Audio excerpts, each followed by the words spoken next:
Talk about cutting through, interrupting the Channel 1 flagship news last night with a homemade placard. The studio director immediately cut away to something else. Marina Ovsyannikova, an editor at the state-owned and thus propaganda channel, presented a banner saying, "Stop the war. Don't believe the propaganda. They're lying to you." It's very bold, it's very brave, and I think it's important to put into context the program on which this happened. This is Channel 1. This is the biggest channel in Russia.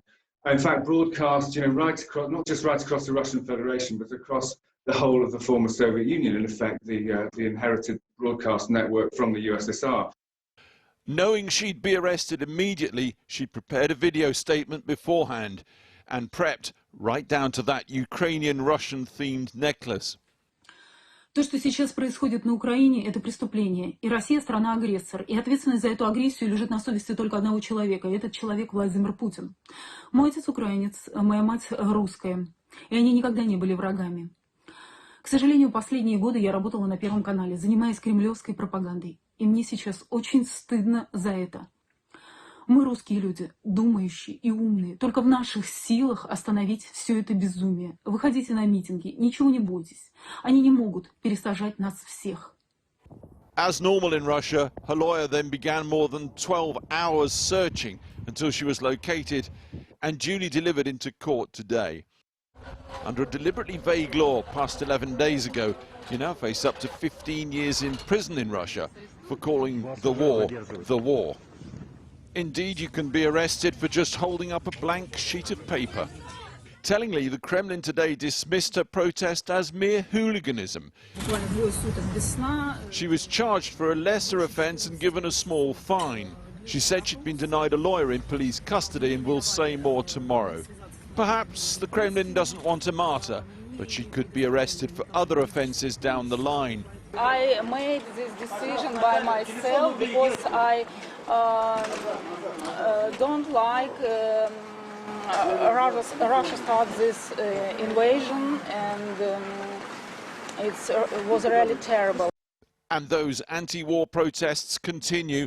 As of this morning, almost 15,000 Russians have been arrested across more than 100 towns and cities. Meanwhile, it's emerged the NTV news presenter Lilia Gildyeva has fled the country and resigned. And then there's Alexei Navalny, the long-term human thorn in Vladimir Putin's side. By coincidence, in court again today, the state prosecutor demanding he serve 13 years for fraud charges. In a video release, Navalny campaigners said the judge made a series of traced calls to a Putin official, repeatedly holding up the process. Sentencing is due March the 22nd. Back at Channel 1 today, they're still pumping out the message, of course. Today, the channel's boss and 50 more oligarchs were sanctioned. In response, the Kremlin sanctioned back its targets: US President Biden and key staff, and Hillary Clinton. Well, one man who has experienced the Kremlin's attempts to crack down on dissent firsthand is Russian opposition politician Vladimir Kara-Murza. He has been the target of 2 assassination attempts by Russian agents, and in spite of that will be back in Moscow at the end of this month after a business trip to the US, from where he spoke to me earlier. I asked him, in the wake of Marina Ovsyanikova's arrest, just how much opposition there is to the war inside Russia. Well, first of all, it's an impossible question to ask in an authoritarian state where the vast majority of people lack access to objective information. And don't forget, for most Russian citizens today, they're not even aware that there is a war going on in Ukraine, that there are war crimes being committed by the Putin regime in Ukraine, that there are crimes against humanity being committed by the Putin regime in Ukraine. If you live in this bubble of the Kremlin propaganda machine, you're presented with this totally Orwellian reality that there's some kind of a targeted special operation designed against some imaginary neo-Nazis in the Ukrainian government.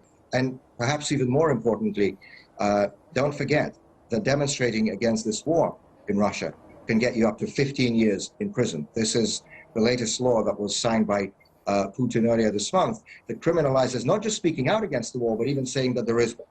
And so we have to look at it in this context. And in this context, the fact that thousands of people all across Russia for almost 3 weeks now, have been going out to the streets to protest, to demonstrate, to say, this is not our war, this is not being done in our name, we are against this.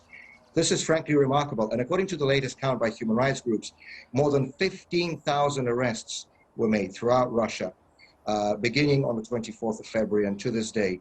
So how much danger do you think opposition activists like yourself are now in? How much of a risk has this woman who stood up on the national news and protested, how much of a risk has she taken with her own life? Well, look, the risks for people who oppose Vladimir Putin have been there for years. Just a couple of weeks ago, we marked the 7th anniversary of the assassination of Russian opposition leader Boris Nemtsov, most prominent political opponent of Vladimir Putin, who was gunned down literally on the steps of the Kremlin. You know, there were several assassination attempts against other Kremlin critics, including Alexei Navalny, who's also on trial as we speak now, including 2 assassination attempts through poisoning against myself. So we have lived with these risks and with these dangers for years. What we are seeing now is a massive escalation. You mentioned so many attempts on the lives of dissidents, including on your own life, at least twice. Do you feel the personal threat has risen against you? Well, they've tried to kill me twice. I don't know what can be higher than that. We now know, thanks to the brilliant investigative journalism by the Bellingcat Media Group that published their investigation last year, we know the names of the officers of the Russian FSB, the Federal Security Service, who have tried to poison me, who have tried to poison Alexei Navalny. We know the rank, we know the names, we've seen the photographs. There is a death squad that operates and has been operating for years inside Russia's security services that targets Vladimir Putin's political opponent. You know, again, those risks have been high for years, but Russia is our country. We care about our country. We care about the future of our country. And there's the old French saying, do what you must and come what may. From any perspective, the Russian invasion of Ukraine is not going as well as Putin would have wanted. It is taking time. Troops are bogged down. They are not making huge progress into the cities. Do you think Russian people are getting any sense of that? Well, again, for now, there's a total propaganda bubble that has been created and that is being maintained through the absence of those independent media voices that have all been shut down since the end of February. And don't forget, there's a major blockage of social media and internet services too. There's no Twitter, there's no Facebook. You know, one morning last week, I literally woke up in my apartment in Moscow and there was no Twitter, no Facebook, nothing worked on the phone. So don't underestimate the effects of this information blockade that has been imposed on the citizens of Russia. But having said that, we are seeing more and more breaches in this information blockade, including the brave Channel 1 producer whom you already referred to. And so I think it is inevitable that with time there will be more and more streams of objective information that will be reaching the people of Russia. I think it is very important that Western countries, that Western democracies step up their efforts to provide objective news in the Russian language to the citizens of Russia. Because at the end of the day, the only strategic solution, the only end game, the only way to end these abuses and these wars and this repression is to get Vladimir Putin out of power. Only Russians, needless to say, can do that. Only Russians can affect political change in Russia. You know, once society gathers enough strength, once there are enough people, once there's that critical mass of people in society who are no longer willing to tolerate such regimes and their abuses, I think the writing's on the wall for them. Vladimir Kara-Murza, thank you very much indeed. Thank you for having me.